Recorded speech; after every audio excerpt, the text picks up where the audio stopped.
Welcome to Cash in the Cyber Sheets. I'm your host, James Bowers, and together we'll work with business leaders and industry experts to dive into the misunderstood business of cybersecurity and compliance to learn how to start making money from being secure and compliant. Welcome to Cash in the Cyber Sheets. Hey everybody, welcome to Cash in the Cyber Sheets. I'm your host, James Bowers, Chief Security and Compliance Architect here at Input Output. Very happy to have you back with us, and it is another surprise episode, surprise recording episode. We had them lined up so that Christmas and that New Year's, and we also do Hanukkah in our house. We do like every holiday. I wanted it to be easy, but there have been so many changes with the Corporate Transparency Act, the business ownership information, that I had to create some new episodes to be able to talk about that because it's actually a pretty big deal for your business. And I realized when saying it out loud that I'm having to change things because it's so exciting about the Corporate Transparency Act that it doesn't really get everybody's motor running, but it's major deals to the business. It's a pretty big issue with reporting requirements and what that could mean for you in fines and even criminal charges, 2 years in prison, big deal. So we're going to jump into that today, talk about what changed, what that means for you and your business, what you do and don't need to do. And before we jump into that, please click that subscribe, click that like button, whether you're listening to us on Apple, Spotify, YouTube, wherever you're at.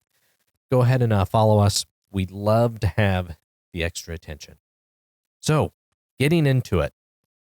Now, I can easily say here, just listen to last week's episode, and it's going to talk about the Corporate Transparency Act.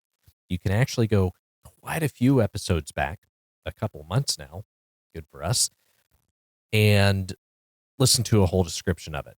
But if you're just joining us today, if you're just jumping on today, I'm going to go over exactly what the CTA is, what the BOI is, and we're not going to get really deep. We've talked about it before, but here it is for all you newbies, or for those of you that weren't really paying attention.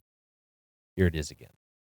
So, Corporate Transparency Act actually started January 1st, 2024. It was signed in as part of the Anti-Money Laundering Act of 2020. So it's been percolating for a little bit, getting its footing.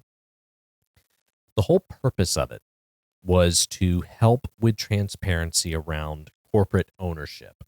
And that was to help fight money laundering, terrorism, and really so that the Financial Crimes Enforcement Network, FinCEN, under this BOI, Business Ownership Information Reporting requirements, would basically have a database of what everybody owned, essentially. That's really high level.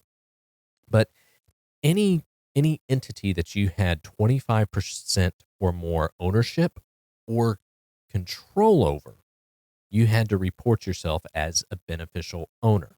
So this way, if you had businesses, LLCs, trust, whatever, everything would come into this FinCEN database. And the idea is that it would allow FinCEN and other agencies that properly requested the data to be able to quickly see how money was moving to help fight all the money laundering through multiple different entities, which is definitely an issue in and of itself.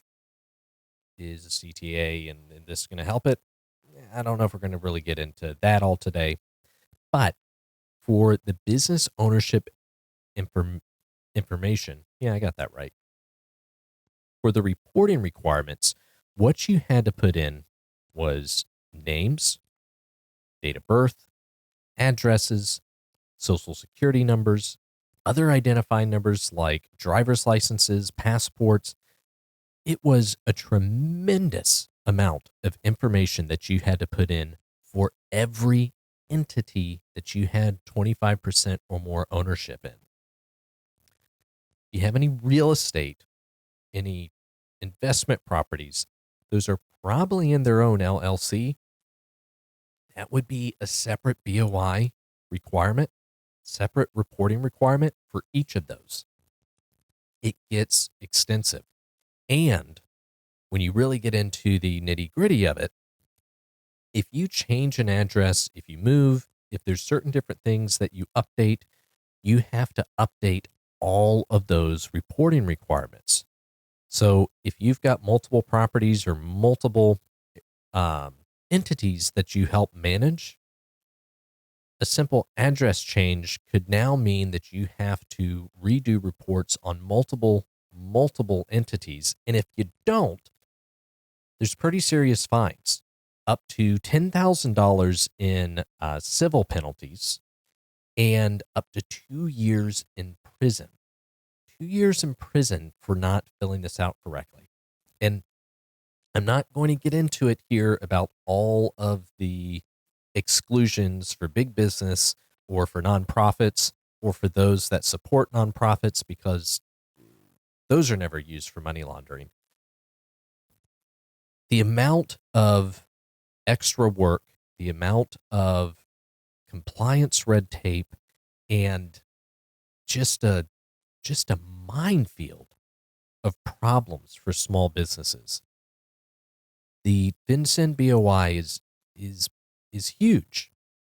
Even though they said that they were going to have an extensive communication program to let everybody know, tons of people still have no idea about it. So, why are we having this episode? What's the deal with the CTA? What's the holdup with it? Well, if you got it through my tone that I think it's a little bit of an overreach, a lot of other people thought that as well. And the CTA has been in a pretty serious legal battle for quite a while now. And we're at a point right now where it's absolute ping ponging, just back and forth. You do have to follow it. You don't have to follow it. You do, you don't. So the arguments of all of this is that it's a complete congressional overreach. Just talked about it. It's way far having to require businesses to provide all of this information, which, by the way, states already have all of it. It's already all there. You have to register a business when you create it, and you have to put yourself as an owner. So all the information's there. This is just extra work. Another argument is that it compelled speech, that they claimed that it was forcing individuals to share data that violates their First Amendment right.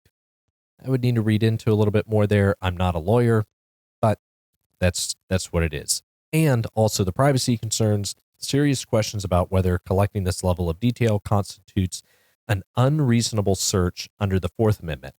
And here's the biggest thing that I have an issue with is this is just like going down to your local police and giving them a full inventory of everything in your house, your entire schedule, where you're going to be, what you're going to be doing, just in case you decide to break the law. They've got everything right there to make it easier for them. They don't have to go searching for the data. It's all right in one spot for them. And that's kind of what this is here. It was, I'm registering in the financial crimes database just in case there's an issue. So, a lot of issues there. Big court battles been going back and forth, and we reported on it. We were excited. On December 3rd, 2024, so just a few weeks ago, District Court in Texas issued a preliminary injunction. It stopped FinCEN from being able to enforce the BOI requirements. I should say that this is kind of the second injunction. The first one, FinCEN said, okay, well, we're going to go ahead and keep requiring everybody to do it, just not the people that were named in that suit. I don't know how that works.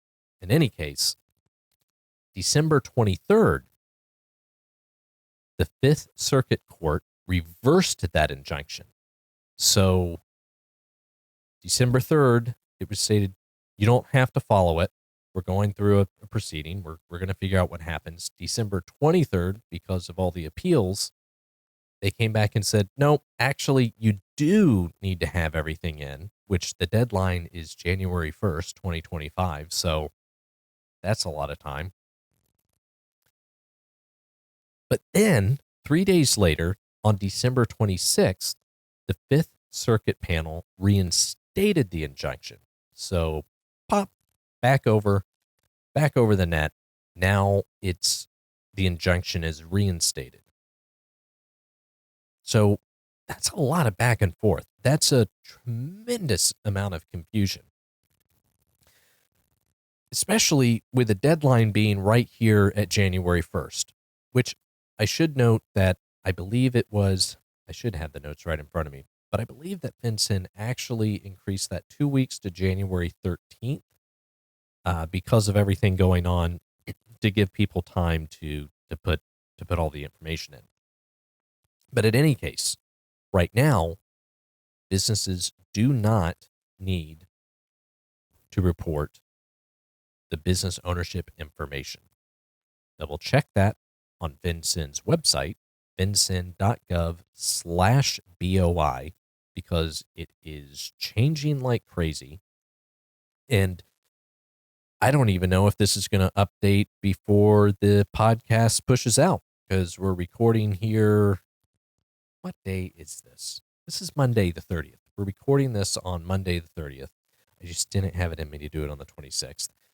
And it might change before it pops this Thursday. We'll see. If so, we'll make an update. So I've got a lot of notes here on it. Bigger picture here is, we've talked a lot about the CTA. I don't want to create a whole run-on episode of just nonsense. But the big picture here is that the CTA was trying, or so they say, trying to create a situation to help with money laundering. But like with a lot of other privacy laws, a lot of other structure, it's just creating an absolute mess, to where trying to comply with these things, you don't know where to step, you don't know exactly what to do, and a lot in the compliance side of things, a lot in the security structure side of things can be confusing and a lot of times contradictory. This one's just an absolute mess. So definitely keep watching it at fincen.gov/BOI to get the most up-to-date information.